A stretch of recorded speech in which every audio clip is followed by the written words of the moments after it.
저희는 오늘 이제 요청받은 주제가 해양 모빌리티, 그러니까 특정한 선박에서 AI가 어떻게 활용될 수 있는지 그런 사례에 대해서 이제 발표해 주실 것을 요청을 받았습니다. 사실 이제 해양 모빌리티에서 AI가 주로 활용된다고 하면은 저희는 이제 자율 운항을 가장 먼저 생각을 할 수 있겠는데요. 그 자율 운항과 관련해서 이제 아비커스라는 회사는 이제 2021년부터 HD 현대그룹에서 스핀오프된 회사입니다. 그래서 저희는 자율 운항만 하는 회사고요. 그래서 이제 이번 발표에서는 이 자율 운항이 터그보트, 그러니까 이제 항만에 들어가는 예인선이라든지 아니면 이제 이안을 할 때 필요한 요 예인선이 어떻게 AI와 접목이 될 수 있는지 그런 부분들에 대해서 간략히 소개드리고자 합니다. 그 이제 자율 운항이 왜 필요하냐라고 했을 때 사실 이제 저희 회사가 2021년에 만들어졌다고 말씀드렸잖아요. 그래서 이제 저희가 그 자율 운항과 관련된 제품을 들고 선주한테 갔었는데 선주는 이제 이게 왜 필요하냐, 사람이 이제 타고 있는데 이게 왜 필요한지 이유를 모르겠다라고 이렇게 얘기를 했습니다. 근데 이제 이 코로나를 거치면서 이 시장이 바뀌게 된 것 같습니다. 진짜 이제 배에 타는 사람들이 정말 줄어들게 되고 그 타는 사람들을 구하는 게 너무 어려워지고 있습니다. 그렇게 되다 보니까 숙련자들이 줄어들게 되고요. 그래서 오히려 사고가 발생하게 됩니다. 그렇기 때문에 이제 자율 운항에 대한 필요성이 조금씩 이제 나오게 되는 거고요. 그래서 이제 시장에 가면은 이거에 대한 관심이 조금씩 이제 늘어나고 있는 것 같긴 합니다. 이 이제 자율운항이라고 하는 것들은 이제 자동차 대비 아직 이제 시장이 개화되었다고 보기는 힘들 수 있습니다. 이제 사실 저희가 사업을 2021년부터 시작을 했는데 그때 당시에도 이제 마스라고 하는 자율운항 선박이라고 하는 이 주제가 이제 막 대두되기 시작을 했고요. IMO라고 하는 이제 국제 해사 기구에서도 이 자율운항 선박에 대해서 이제 이 컨셉을 잡고 이렇게 시작을 했었습니다. 근데 이제 저희는 이제 이 자율운항과 관련된 제품들을 하나하나씩 상용화해 나가고 있고요. 그래서 이 시장 자체는 계속 커질 것이라고 당연히 예측을 하고 있습니다. 자율운항과 관련된 이제 역사에 대해서 간략히 말씀드리도록 하겠습니다. 이게 사실 이런 컨셉에 대해서는 2011년 이때부터 뭐 롤스로이스라든지 이제 콩스버그, 야라 이런 부분들에 대해서 이제 북유럽 쪽에서 이런 부분들이 많이 화두가 되었습니다. 사실 이제 이때는 대부분 이제 컨셉 빌딩과 관련된 이야기들이었던 거고요. 실제로 이게 배에 들어가 가지고 구동이 되기 시작하고 이런 부분들은 2020년 이때부터 됐다고 보시면 될 것 같습니다. 당연히 이제 우리나라에서는 해수부를 필두로 해서 자율운항 국책사업단이라고 하는 카스 프로젝트 이런 것들도 시작을 해서 지금 현재 잘 되고 있고요. 그리고 여기에 저희 회사 아비커스도 어느 정도 기여를 했다고 보는 게 2022년에 저희가 이제 최초로 태평양을 자율운항으로 횡단을 했습니다. 이런 걸 하면서 사람의 아무런 개입 없이 안전하게 파나마에서 보령까지 들어가는 그런 것들을 했다고 보시면 될 것 같습니다. 그 이후에는 이제 콩스버그에서는 원격 제어 이런 것들에 대한 이제 상용화 관점, 그리고 실제로 이거의 규제가 되기 시작하는 것들은 2025년에 IMO에서 코드로 확정이 될 거라고 저희는 예상을 하고 있습니다.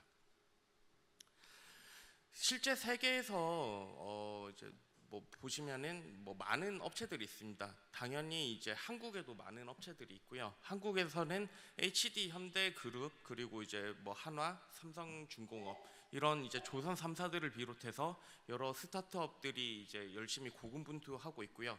이 시장이 아직 개화되기 전이라서 이제 이 표준을 어떻게 선점을 할 것인가, 그리고 이 시장을 어떻게 장악을 할 것인가에 대해서 많이 몰두하고 있습니다. 그래서 이 기술에 관련해 가지고 말씀을 좀 드리도록 하겠습니다. 모든 자율주행 또는 자율운항과 관련해 가지고는 총 3가지 기술이 이제 쓰인다고 보시면 될 것 같습니다. 인지, 판단, 제어와 관련된 것들이 쓰인다고 보시면 될 것 같은데요. 제가 잘못 올렸네요. 이제 바다에서는 자동차와 다른 문제점들이 좀 있다고 보시면 될 것 같습니다. 바다에서 배를 피하고 그리고 이제 바다에서 운항을 하고 이런 부분들을 해결을 하기 위해서는 약 20마일 가까운 거리를 봐야 됩니다. 그래서 자동차와는 아예 이제 스케일이 다른 부분을 봐야 되는 게 이제 문제가 되고요. 그리고 명확한 룰이 없습니다. 운항을 하는데 이게 이제 네덜란드 암스테르담 항입니다. 여기에서 이걸 운항을 자동으로 하는 건 사실상 거의 뭐 불가능입니다. 사실 이제 서로 악수하면서 지나가고 있고요. 그리고 이 파도와 바람이라고 하는 거대한 자연 환경이 있습니다. 배가 어떻게 움직일지 모릅니다. 이 비선형성을 해결해야 되는 것들, 이게 이제 가장 큰 문제라고 보실 수 있습니다. 그래서 자율 운항과 관련해서 이 시장에서는 이런 세 가지 문제를 푼다고 보시면 될 것 같고요. 그래서 이제 오늘 이제 주제가 예인선입니다. 그러니까 예인선이 자율 운항이 되기 위해서는 네, 예인선이 자율 운항이 되기 위해서는 이 예인선의 가장 큰 특징이 있습니다. 예인선은 배가 매우 작습니다. 이 배가 매우 작은데 한 20배 넘는 배를 끌기 때문에 엄청나게 큰 힘이 필요하고요. 그리고 예인선이 운항하는 환경이 항만처럼 매우 복잡한 환경입니다. 그래서 운항 난이도가 매우 높습니다. 그래서 숙련자가 아니면은 이거를 하기가 되게 힘들다라고 하는 부분들이 있습니다. 그러면은 이 예인선을 해결을 하기 위해서는 여러 가지 뭐 사고들이 당연히 이제 뭐 잠재적으로 발생할 수밖에 없습니다. 이게 큰 배를 몰다 보면은 배가 스스로 고꾸라지는 일들이 생기는 거고요. 그리고 이 서로 이제 제어를 하면서 서로 이제 신호가 맞지 않게 되면은 배 한 척이 그냥 없어지는 것들은 순식간에 일어납니다. 그래서 그만큼 숙련도가 매우 중요하고 이 숙련도를 자율 운항에 녹여내는 것들, 이런 부분들이 되게 큰 난제로 통하고 있습니다. 그래서 이제 이 자율 운항과 관련해서 예인선에서는 이 부분들을 이제 한꺼번에 해결을 하기는 사실상 힘들다고 이제 사람들은 판단을 하고 있고요. 시장에서는 이 숙련자들이 일대 다 선박을 동시에 제어할 수 있도록 하는 이제 원격 제어 기술, 이런 관점으로 이제 시장에 접근이 일어나고 있다고 보시면 될 것 같습니다. 그래서 뭐 이런 것들은 이제 NYK, 일본 NYK라든지 싱가포르에서 일어났던 이제 여러 가지 POC 사례들이라고 보시면 될 것 같습니다. 네.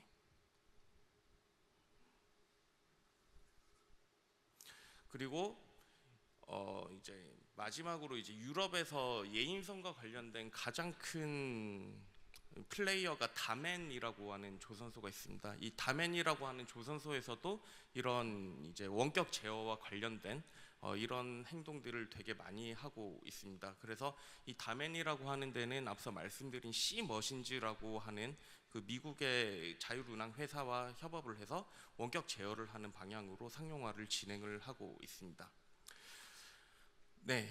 그래서 앞서 말씀드린 것처럼 이제 외국에서는 이 자율운항, 그러니까 터그보트의 자율운항을 이제 어떻게 해결을 하고 있느냐라고 하면은 이제 원격 제어 관점으로 해결을 하고 있습니다. 근데 이제 우리나라에서는 어떻게 하고 있느냐?